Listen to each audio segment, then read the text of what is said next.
the event of an emergency, please stay calm and follow exactly all instructions given to you by the master of the boat and members of the crew. We have a fully stocked bar on board the boat for the sale of tea, coffee, alcoholic and soft drinks. After flowing northeastwards along the broad valley to Corwin, it plunges down the beautiful vale of Llangollen before leaving the Welsh foothills at River Dee.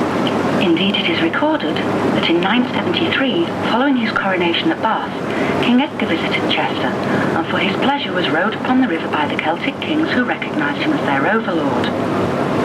However, it was during the mid-19th century, with the coming of the railways and thus tourism to the city, that the river really came into its own as a source of leisure and recreation for the hedonistic, pleasure-seeking Victorians.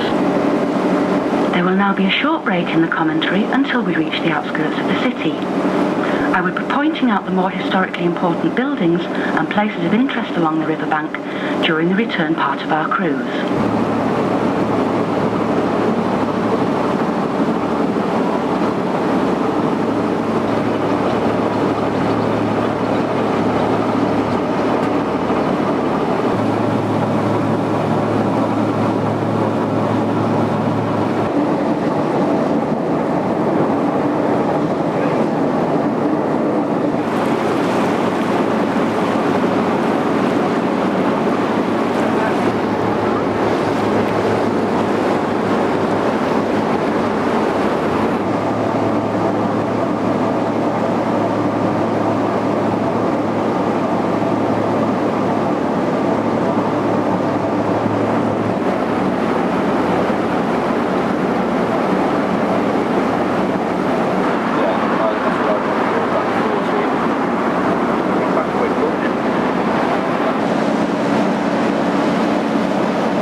Bend we're now rounding is known as the Crook of Dee, because from the air the river resembles an old-fashioned shepherd's crook. The outside of the bend is the deepest part of the river. If you look to the left now, you'll see the clock tower in the distance. This marks the location of Eton Hall.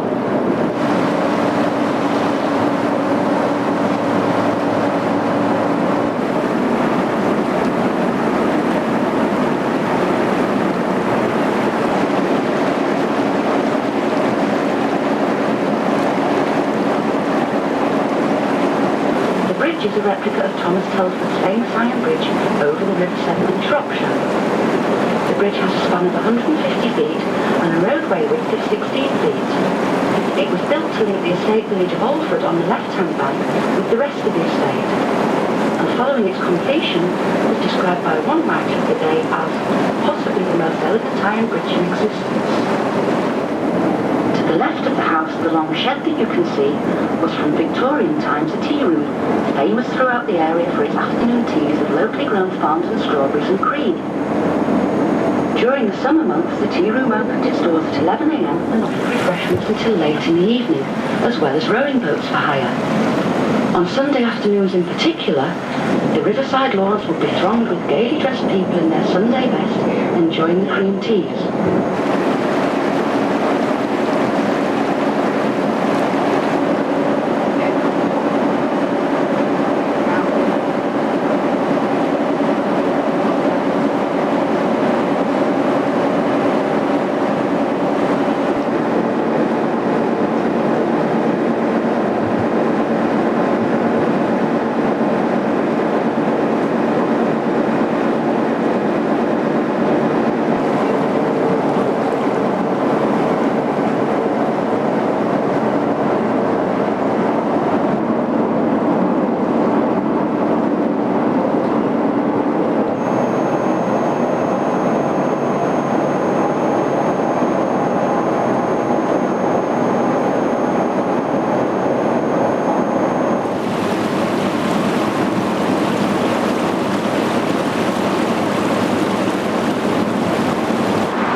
bridge we're now approaching is the Chester Southerly Bypass.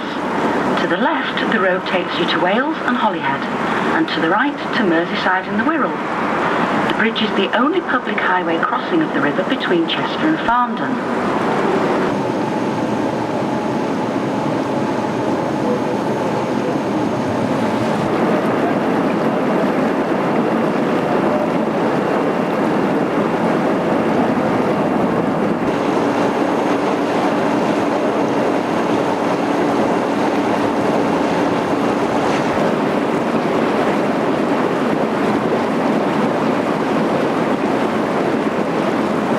The building used to be painted a vivid red, but was recently turned down to its present colour to blend in more naturally with the surrounding riverside properties.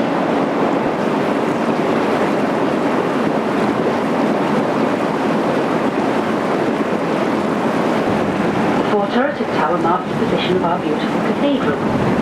In Roman times, this was the site of the Basilica of St. Paul and St. Peter, and the last abbot, Thomas Clark, became the first dean of the new cathedral. Still in the distance, but sweeping well around to the right, you will notice a tall chimney. This is Chesterboat lead shot tower. It was built in the 1700s to provide lead shot, otherwise known as musket balls, primarily for use in the Napoleonic Wars. A number of such towers were built in this country around this time, but Chester's Tower and Lead Works, although now derelict, is one of the few still remaining in its entirety. Through which we're now passing is Boughton, known originally as Spittleborn, as this was the site of the city's leper hospital. Many of the buildings date from the 19th century and were built by wealthy Victorians. Today, sadly, a large number of them have been converted into yet more apartments or adapted for business use. Between the church and the buildings below is a barely visible lane, which goes by the strange name of Barrelwell Hill. For an explanation of this name, we need to cast our minds back to medieval times and the practice of witchcraft.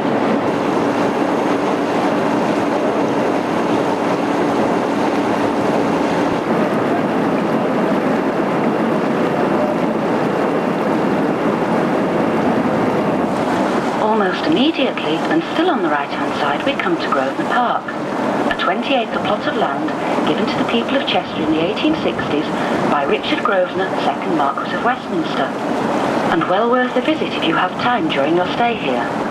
The landscaping was laid out in 1867 to a design by Edward Kemp, a pupil of the famous Victorian landscape architect Joseph Paxton, responsible for the Crystal Palace Gardens in London, laid out for the Great Exhibition of 1851. This area of the river is known as the Groves, owing to the grove of lime trees you can see planted all along the right-hand bank. Ahead of us now in the distance is the Aldford Bridge. The original bridge was built by the Romans. To the right of the rear is the UK's only example of a weir gate. This unusual feature is a single low-level lock gate set into the rear, which can be opened to provide extra draft for boats to pass up or downstream on spring tides once the water levels on each side have equalised.